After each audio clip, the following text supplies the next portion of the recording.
Today's discussion is going to be about a beautiful painting called Ben Boyd and the Floating Crown.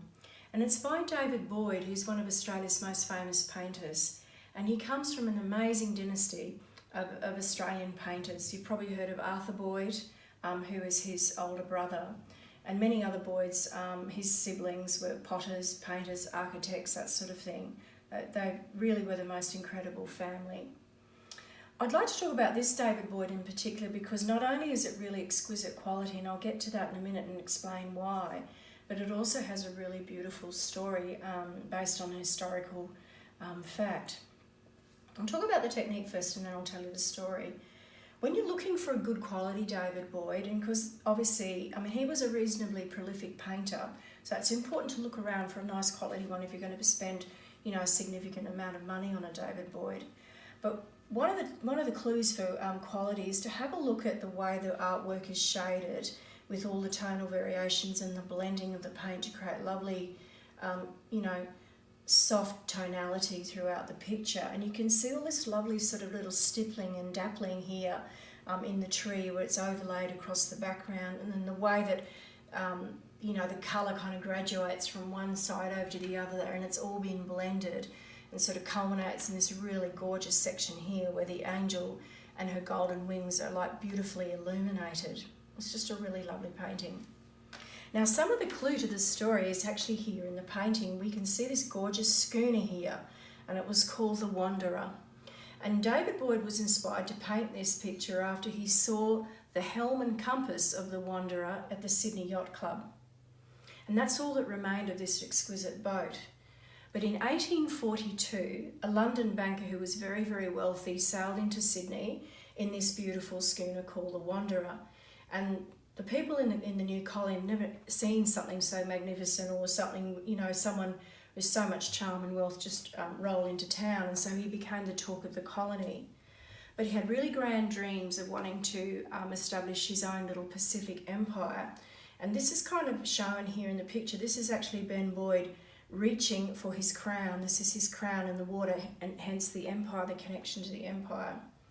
So he actually had the help of a convict labour force and went to Boyd Town to start this empire. But unfortunately for him, the authorities withdrew the convict labour force, and then it meant that he had then to resort to blackbirding, which now is something that's really frowned upon. But the scheme failed, and he was totally disillusioned. So off he sailed out of Sydney in his beautiful schooner, the Wanderer, and ended up in the Pacific Islands.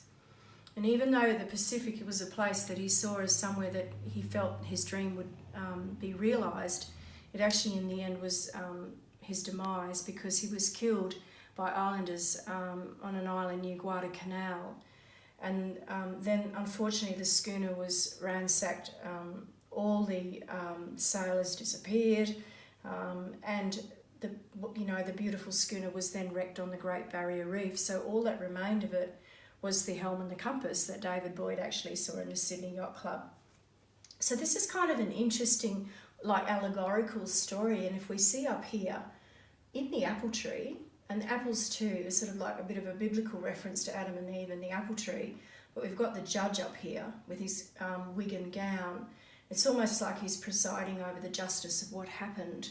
And here's Ben Boyd down here, futilely, looking for his crown, reaching for it in desperation, a dream beyond his reach. And up here, this beautiful angel figure. In some of David Boyd's paintings, she's known as Europa, and she's just sort of this beautiful, benevolent thing, over the top of the picture. And it's hard to know exactly why she's there. I think it's sort of counteracting justice and beauty in the painting. David was a really interesting person, and you can see that, in the work, it's very tactile and it's got a lovely three-dimensional quality. And it's just a thought that I have.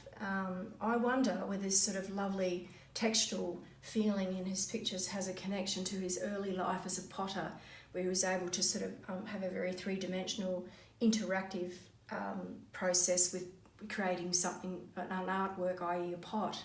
And that lovely sort of chunkiness and beautiful texture comes out in lots and lots of his pictures. So it's called Ben Boyd and the Floating Crown. It's a lovely, lovely picture. It's been one of my favourites that I've listed for sale.